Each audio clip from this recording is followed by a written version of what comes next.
Hey there skaters, thank you so much for tuning in. I have a video ready for you guys. It's sort of a tutorial, but I'm gonna go really in depth with the topic, which is gonna be turn cable, how to use turn cables or turn belts in order to become a better and stronger skater. In this video and in all my workouts, I use the wear bands, which is really just adding resistance to my every movement, getting more out of the time I spent on skates or on shoes, preparing for my skating workouts. So I definitely recommend you to check these out. I'll leave a link below and you'll see how I use them in the video. But for today, we will be looking at the turn belt. I'm gonna explain what equipment you should get, the shoes, the belt itself, what you should be looking for when you're out finding that equipment. Then I'm also gonna explain what kinds of workouts I suggest you do to become better at skating, or just to dial in the technique before you go for a skating workout or session. And then ultimately, I'm gonna explain a bit about the technique, the things you should have in mind, your different focus points, and what you can try and improve on by doing the turn belt or the turn cable in your workouts. So first, when it comes to the equipment, you can really use anything. I started out using a seat belt from an old car. Anything that can hold you and is not too thin so it like digs into the skin will be great. So a seat belt is an option. I personally prefer the ones that have an elastic cable. These from Technicourse are really nice. I'm not sponsored or anything, but I have been using these and I still do, simply because they allow you to get a smoother movement because they're elastic bands. So unlike a belt where the person holding you would have to go with you on each step, well, these ones allow you to kind of customize and even out that resistance as you do the crossovers. I really like to use these. On top of that, you can also adjust the resistance by attaching more elastics. I use 3 for technical workouts. Sometimes I use 4 if it's more of an acceleration thing, if it's to really make the legs burn, but 3 is my go-to. Depends on the size, depends on how hard you actually push. However, belts are just fine as well. I don't like to travel with these because they're clumsy and they're big and they're heavy, so I just use a belt which really doesn't take a lot of space or doesn't weigh a lot.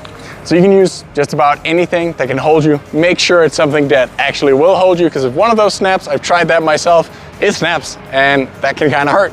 So get something good. When it comes to the shoes, try and get something with a good grip. I prefer to use either trail running shoes because they have a flat sole, more or less, and then they have good grip. If not, use some CrossFit shoes, because again, they will have a flat sole and they won't bend too much. If you use too comfortable running shoes, too foamy running shoes, they will tend to bend, and then you can't really get a good grip with the whole sole because they're simply just gonna tilt you in a not so nice way. Also try and find a good surface. If you find something like a track and field running track, that'll be really nice because you can get some good traction, and then that allows you to lean a little more.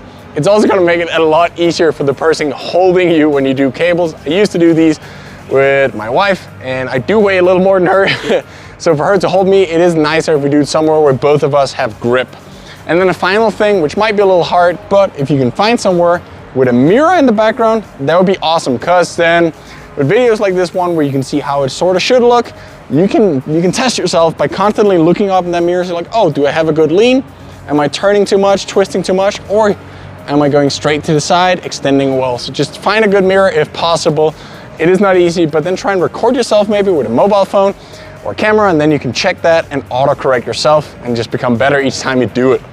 Now, if we look at the workouts themselves, I rarely do this as a standalone workout. I often try and either pair it with my dry skate, or I do it to dial in my technique before I go on the ice or hop in my inline skates. If you do this as a warm-up, try and keep it relatively short because you want to be technically on point with what you do. I recommend going for 4 times 30 seconds. It really isn't much, but if you do those well, God, it's gonna help you skate a lot better, simply because you have your hip placement. You can really get the proper precision in before you start skating. 4 times 4, of course you would want to do it with a partner so somebody can hold you and you can hold them. I generally think that's sufficient for the resting period if that is the time you're holding somebody. That's it. If you do this as a standalone workout or combine it with dryland where it's part of the actual workout, not the warm-up, then you can definitely go for longer. I've done it up to a minute 15 seconds, but that is also really where it starts burning. And if it's not burning, you're either incredibly fit or you're just not doing it well enough. So I would start out with maybe 30, and then build from 30 seconds up to a minute 15, where that should really be your maximum. If you can feel that instead of just pushing, you start bouncing up and down, and instead of like leaning with the hip and setting off, and you start just tilting, well, then you're probably gone a little too far, and then you should take it back a little and then start working up so you can keep things together when it really hurts. So I would do that for my go-to would be 6 times, for example, 1 minute, so 6 times 1 minute, then a long jog for maybe 10 minutes, and then get back to it. And then if you combine that with a good dryland workout, you have a really solid workout there that'll not just make you stronger, but also better at skating. The final thing we're gonna talk about here is the technique. So in the end, that's the most important thing. So you can see when I do it, or when Sophia, my wife, does it, we try and sit really low. We even exaggerate the movements that we do on the ice. I'm never gonna sit that low for a 10K, and if I do, it's not gonna be a full 10K. So here we try and overdo the things, because then when we get on the ice or get on the inlines, we can keep that together.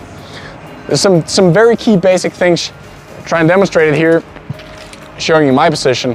One thing you wanna do is always point forward, because if you wanna build speed in a turn, you would want to push straight to the side. So if I'm already tilting here, it's gonna be very hard pushing straight to the side. So everything pointing forward. You would also want your feet to point forward so they don't open up when you push, but keep everything pointing forward. So you really point forward, and then you just go to the side.